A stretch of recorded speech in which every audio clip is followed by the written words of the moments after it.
Hey guys, it's Allie. Welcome back to Infertile, the podcast. This is episode 246 called Lucky Sekhon.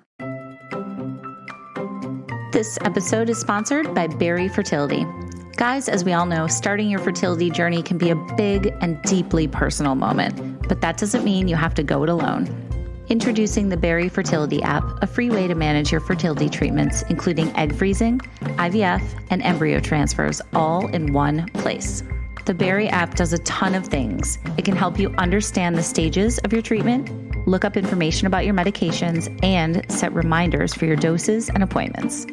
You'll also find simple to follow injection videos, tutorials, and articles with pro tips on how to manage your injections. Oh my God, this is something I so wish I had when I was going through it. The Berry team is always available to provide support and answer your questions. It's 100% free to use, and you can find it in the Apple App Store.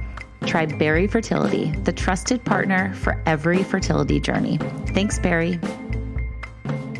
This podcast is sponsored by RECEPTIVA-DX. RECEPTIVA-DX is a powerful test that has helped thousands of women who have experienced recurrent pregnancy loss or IVF failure. The test helps detect inflammatory conditions of the uterus that might be preventing you from becoming pregnant or staying pregnant. The most common underlying condition of a positive RECEPTIVA-DX test is endometriosis with or without symptoms. If you or someone you know has struggled with IVF, RECEPTIVA-DX may give you the answer and treatment protocols that you're looking for. Talk with your doctor about RECEPTIVA-DX because the journey is so worth it. Plus, guys, Infertile AF listeners are getting $75 off the RECEPTIVA-DX test. So all you have to do is go to RECEPTIVADX.com or download the app RECEPTIVA-DX, use code INFERTILEAF23, and you'll get $75 off. Thanks, RECEPTIVA-DX. All right, guys, I'm so excited to have Dr. Lucky Sekhon on the show today. She is a board-certified reproductive endocrinologist and infertility specialist at RMA of New York. Lucky is also a friend of mine, and you might know her from social media where she is a big voice on TikTok, Instagram, with her super smart, super important information about all things infertility and ART. So today she's going to tell us her family building journey through assisted reproductive technology.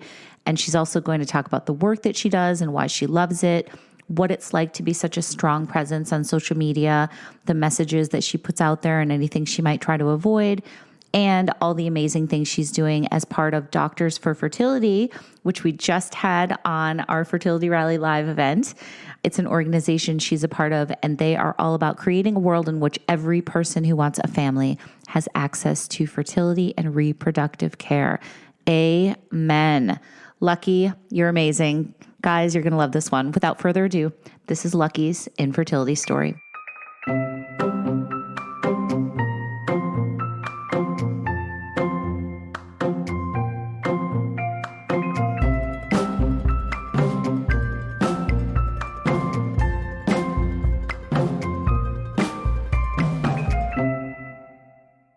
Hello, my friend Lucky. How are you? I'm good. How's it going? Thank you for having me. Oh, thank you for doing this. I feel privileged to call you a friend. We were on a panel together for a Hey Mama event, and I do feel like I got to know you after having watched you on social media and all the great stuff that you're doing just in the infertility and fertility communities. So it's so good to see you again, as always. Thank you so much. And I should say likewise, I obviously listen to your podcast. I've always admired everything that you're doing with Fertility Rally. Thank you. I've been on a Fertility Rally panel before. Yep.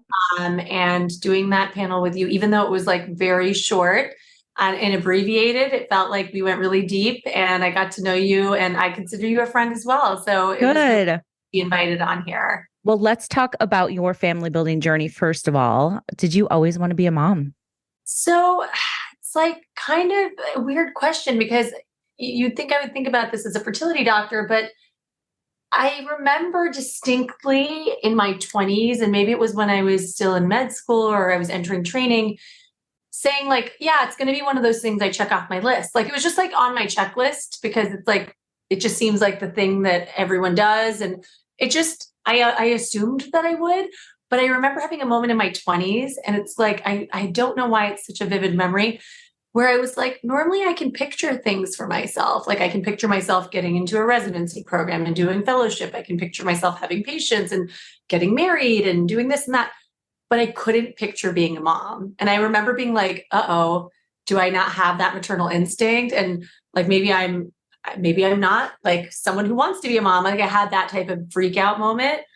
And then I just kind of was too busy to think about it and put it like in the back of my mind and didn't really revisit it. And even when I met my husband, I said to him, and he like reminds me of this all the time.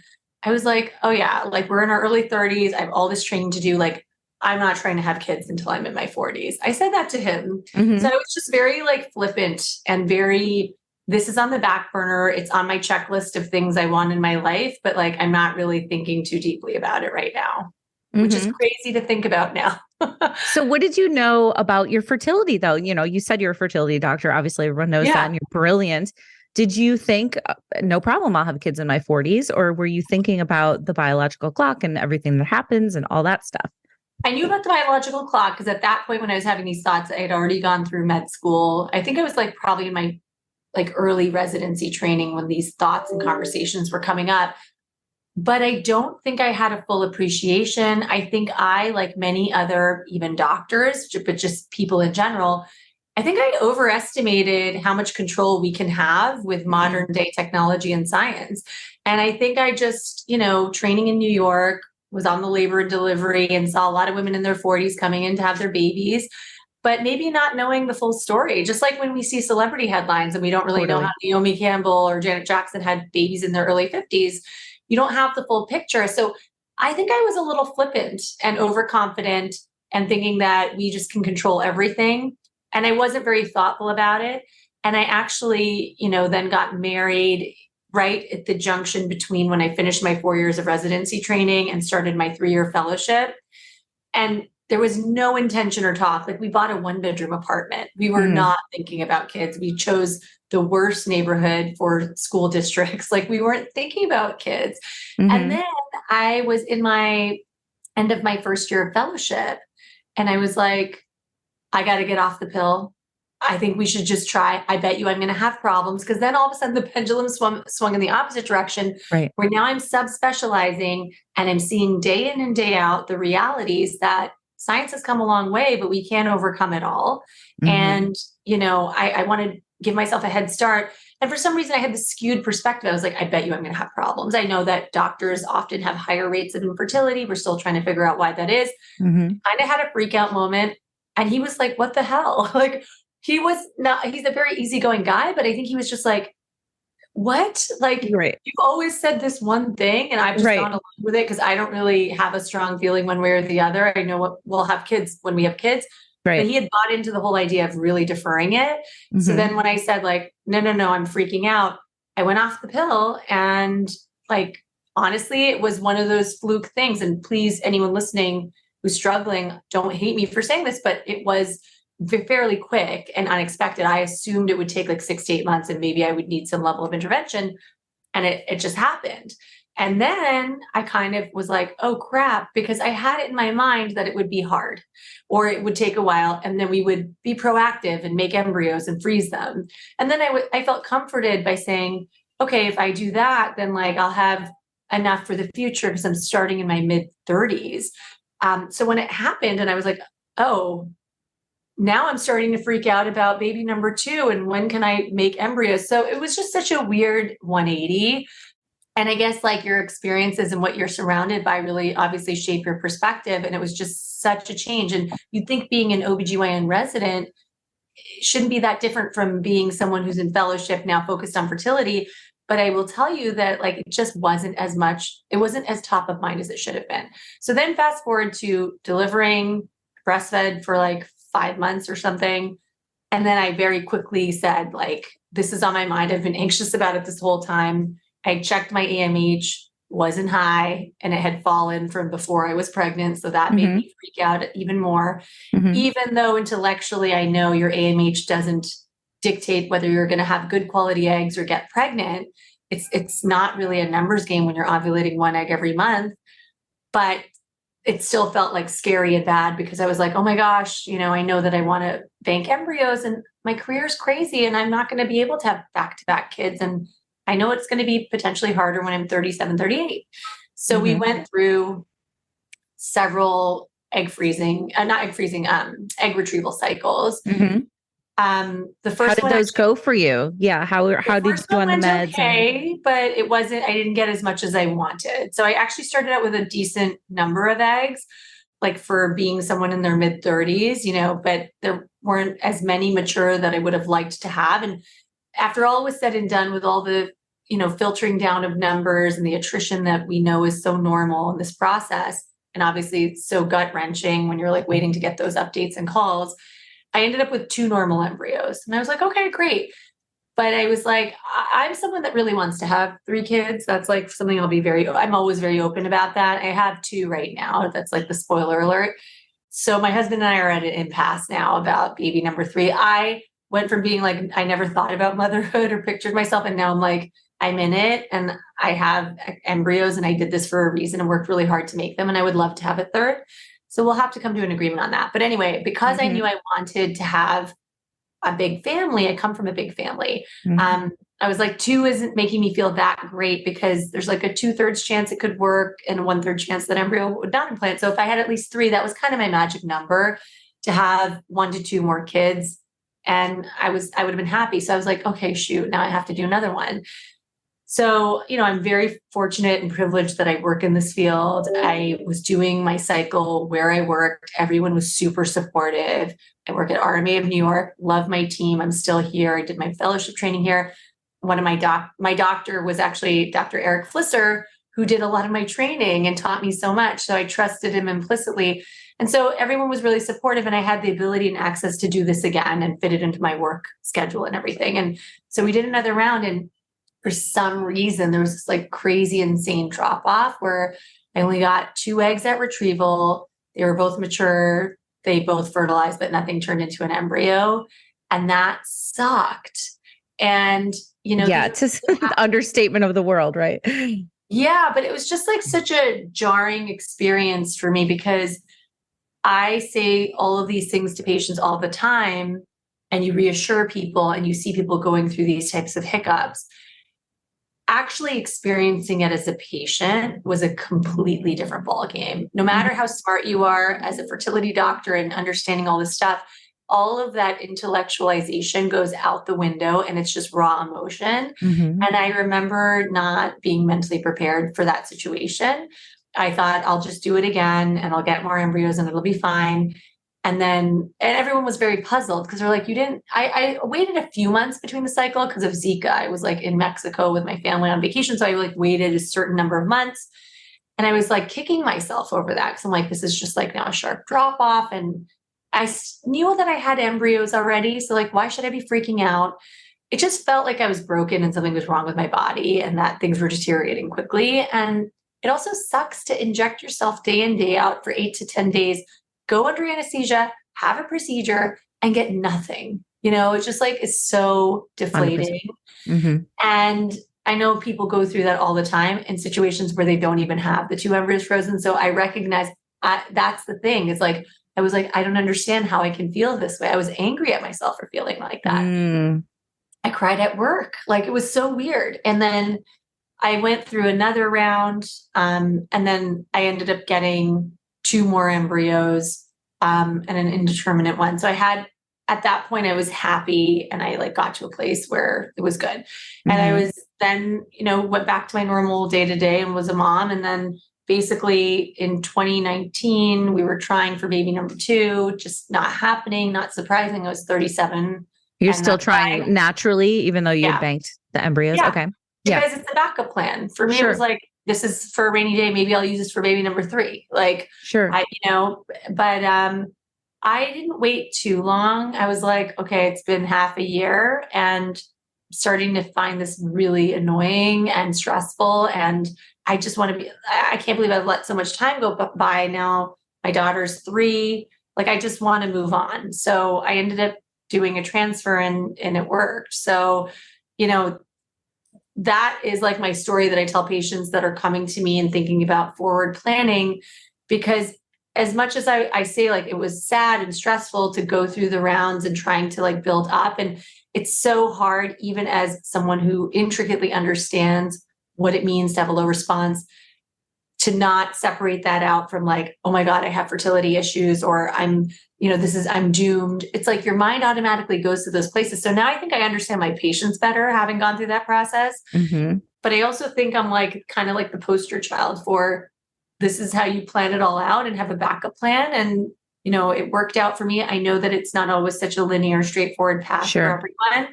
Right. But I'm really glad now looking back, I went through that experience. I'm glad that it all worked out. And I'm glad that I had that backup plan. Maybe I would have not had that backup plan and done everything from scratch at 37 and it still could have been fine. But I do think it would have been a lot more stressful in that context. I feel like when you're doing something proactive, it's way less stressful than if you're doing something reactive.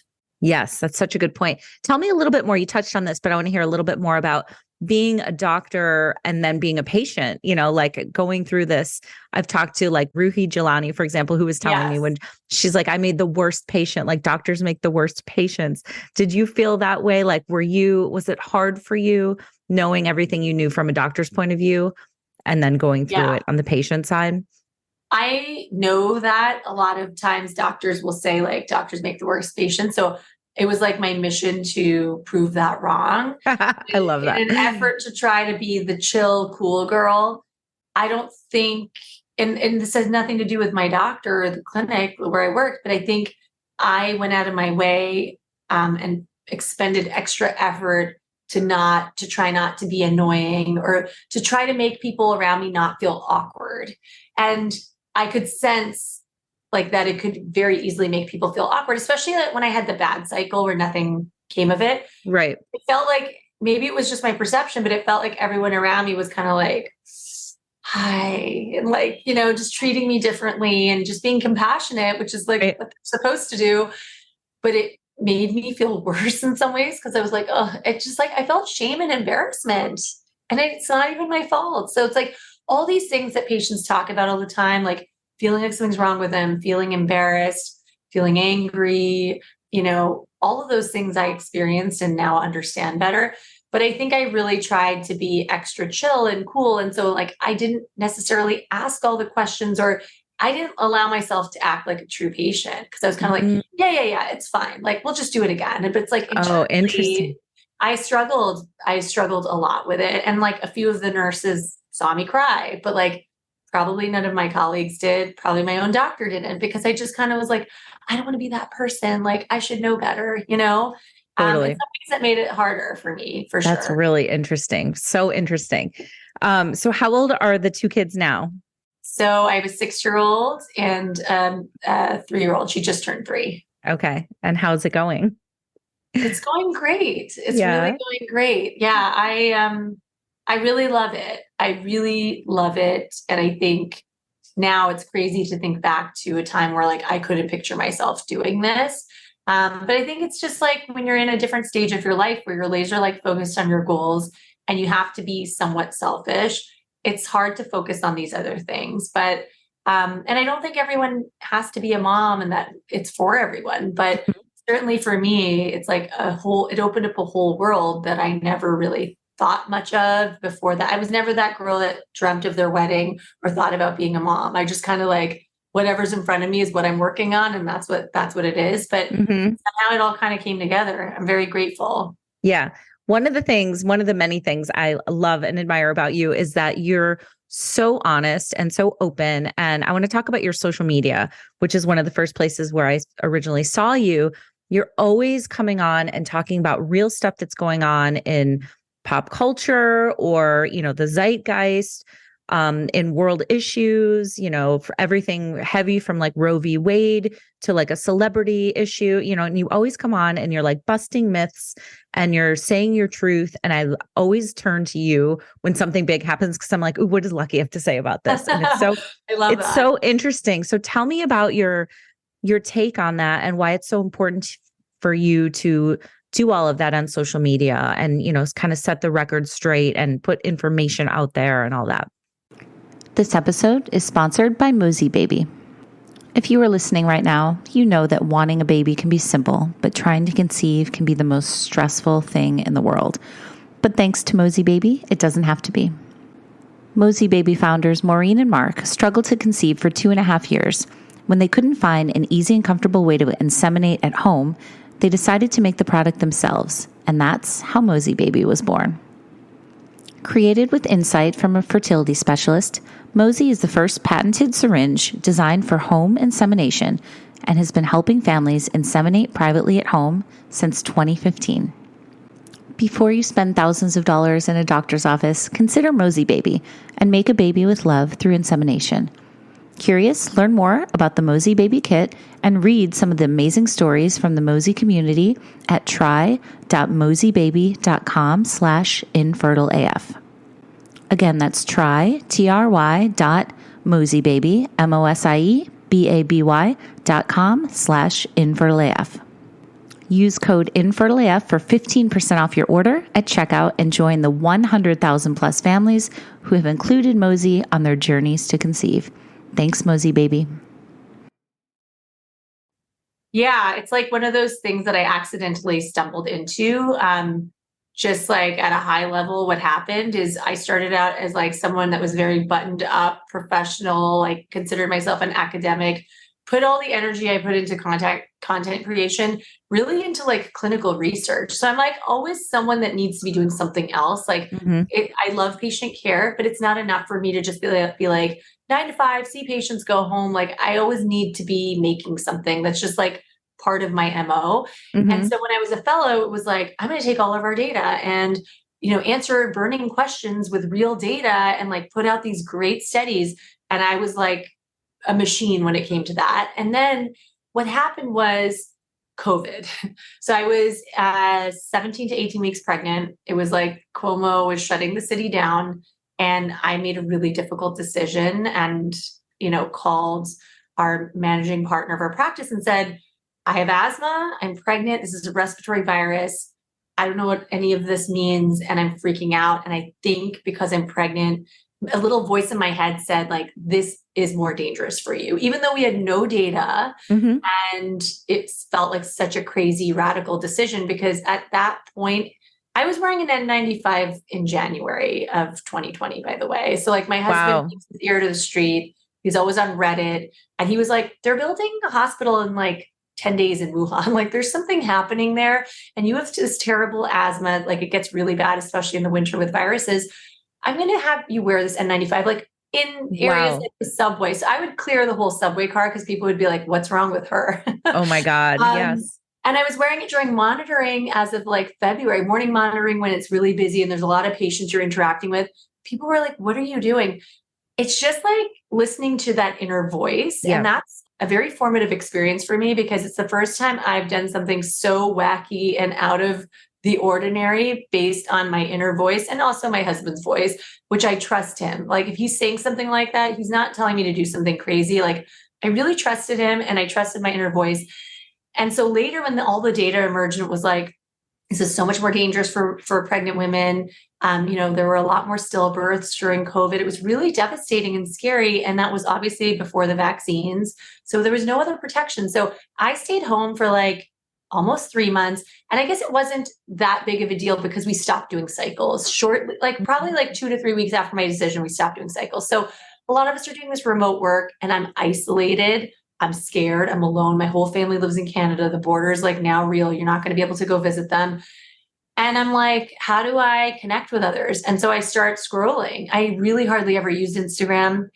My account was private and like I had no intention. I felt like it was super cringy and unprofessional and there's no way I was ever going to do it. I was like, I don't get the utility or why you would ever even do this. Like I was kind of snobby about it.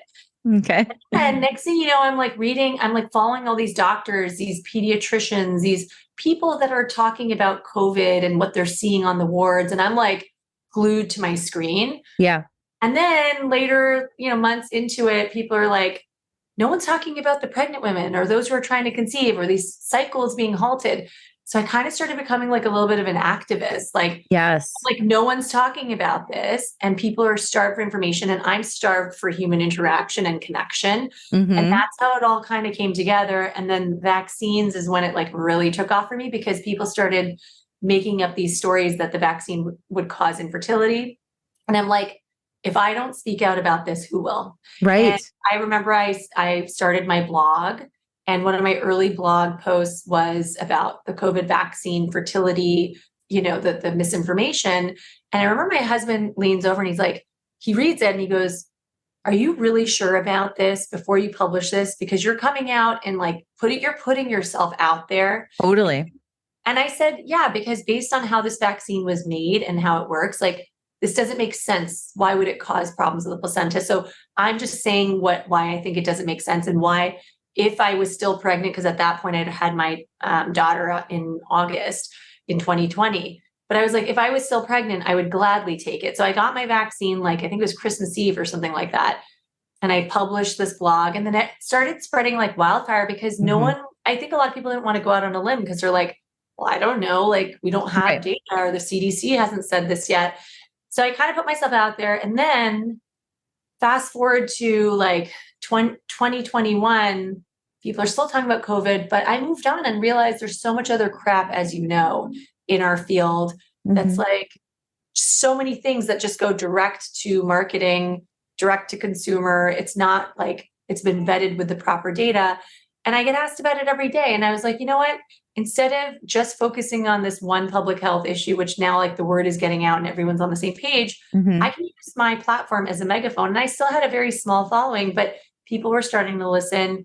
And now it's just like taken on a life of its own. So that's like, I said the short version, but that was the long-winded No, version. I love that. And I love that you have the guts and the bravery to go out on a limb with some really, it's in someone who's in a position that you are, it can be scary to, put yourself out there and, you get backlash. And obviously we all know, especially on Instagram and on the internet, there's a lot of trolls and haters and, people can come out of the woodwork trying to like knock you down for something that you stand for. So I've always admired that you always have stood up for whatever you think is right or whatever you believe in.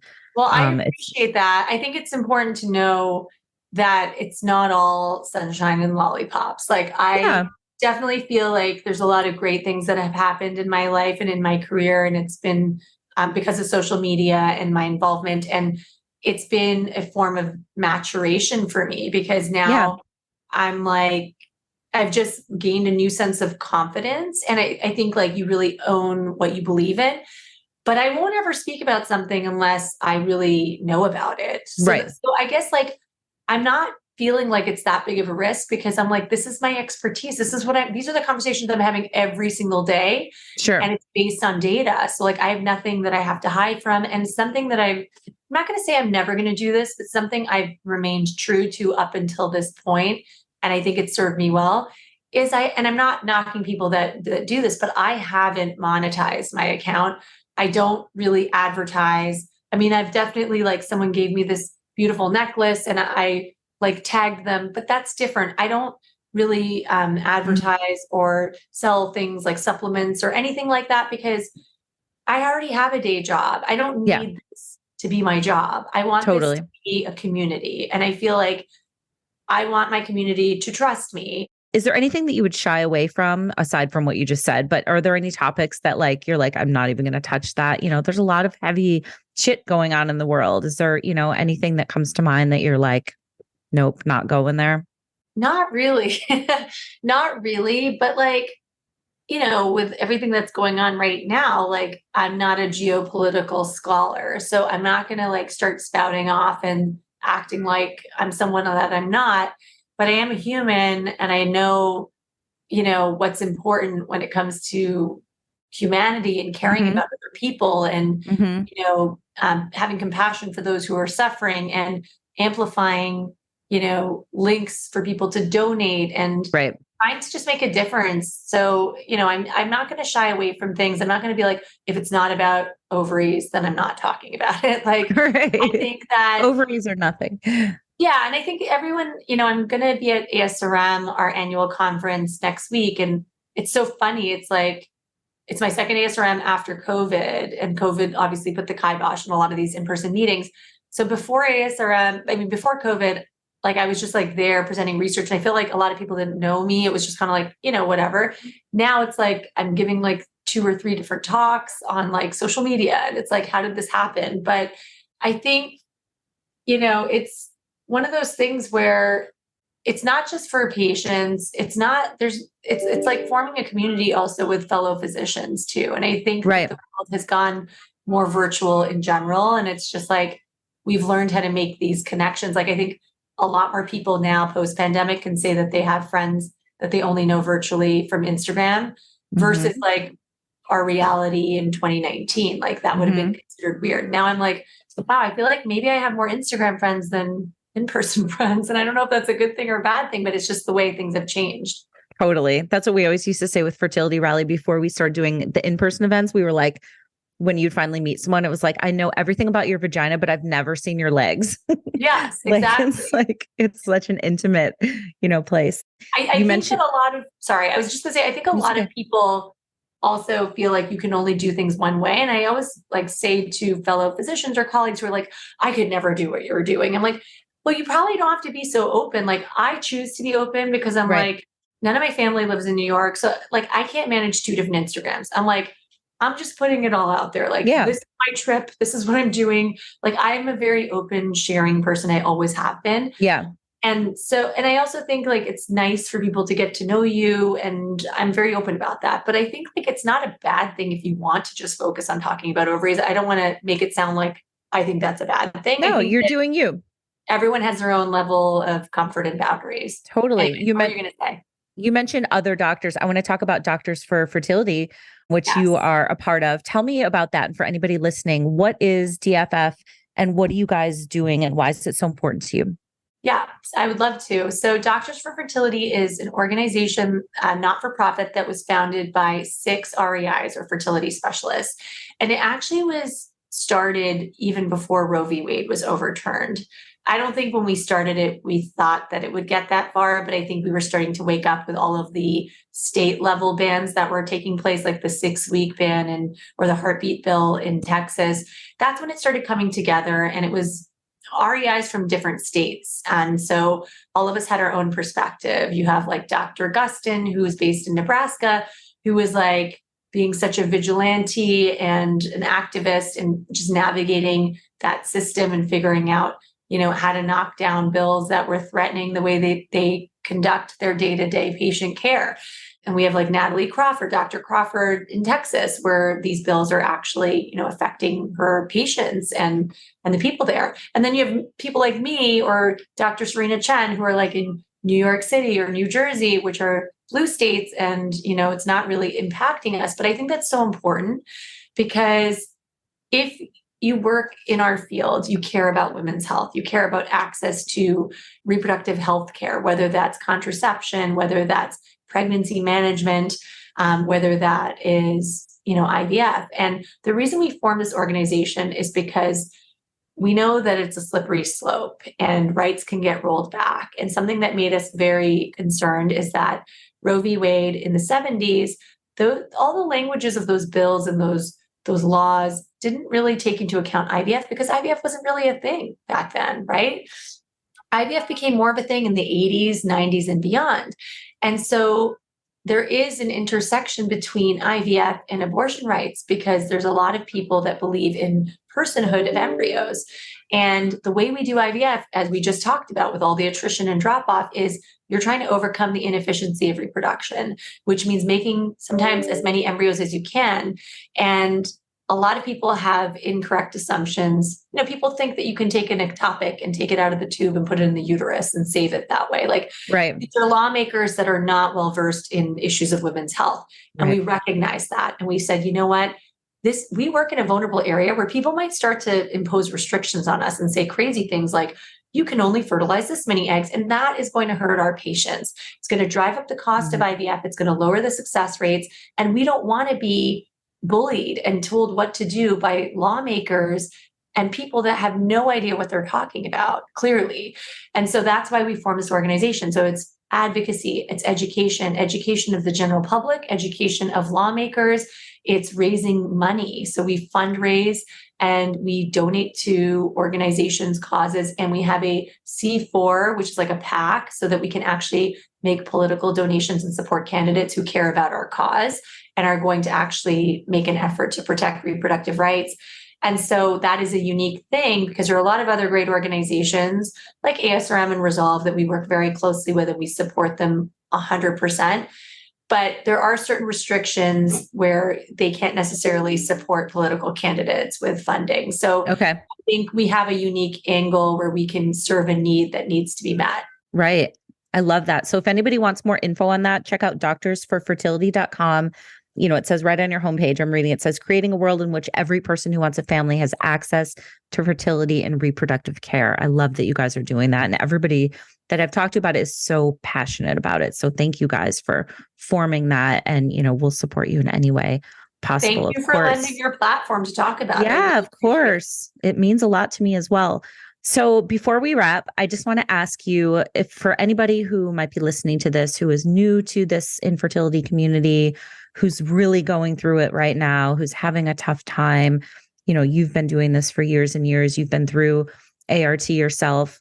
Tell somebody something that you know now that you wish you knew then, or maybe like words of advice or just wisdom. Yeah. I mean, I think, I have to choose my words carefully because what I'm about to say might sound to some people like toxic positivity, and I don't mean for it to. But I tend to be a really upbeat, optimistic person. And as much as there can be ups and downs and twists and turns, and life isn't always fair, and sometimes people have a much harder road than others, and there isn't always a rhyme or reason. I think we are at a place in our field where there are ways to help you get there. And I think as much as I don't want to overestimate what science can overcome and what we can do, and not everything's ever going to be 100% or guaranteed, my observation from working this field for many years is that persistence can pay off a lot of times. And I think a number one contributor to patients not ending in the place that they wanted to be in this journey, a lot of it can be patient dropout, right? And there's so many different reasons that happens. But I think mental health is a huge one, right? People get burnt out. And I think that it's very easy, and I did this myself in my journey, to try to be a hero and to underestimate how challenging it can be, and to really isolate oneself and not want to bother other people and look for, others to give you support. And I think it's always better to overestimate how much support you might need and over prepare.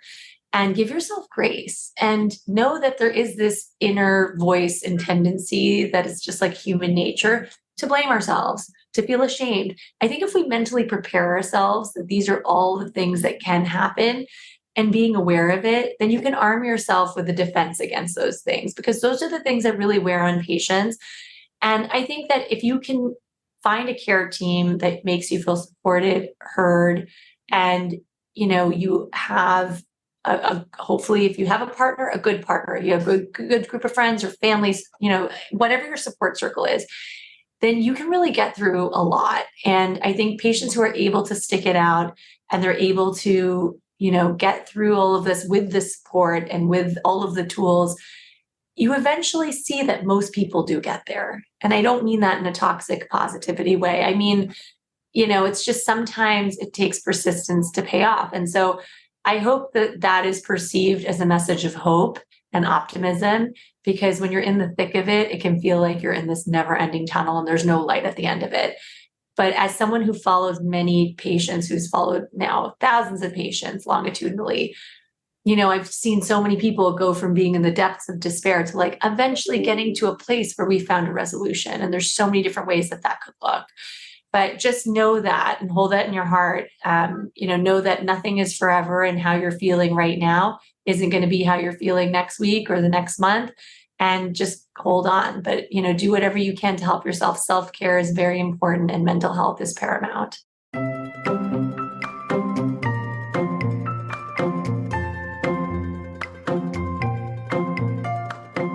Thank you so much for listening. You guys are the best. If you haven't already and you have 2 minutes, please go rate and review this podcast.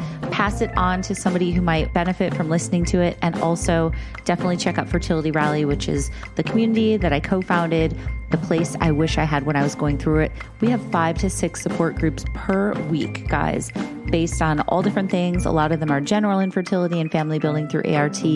Some of them are a little bit more specific. So go check us out at fertilityrally.com. You can also check us out on Instagram at Fertility Rally. You can always reach out to me, DM me. Please know you're not alone. If you are part of the worst club with the best members, we get it. We're here for you, and we are happy to have you join our group. So check us out at Fertility Rally. Thanks again to Lucky Sekhon, and I will talk to you guys next time.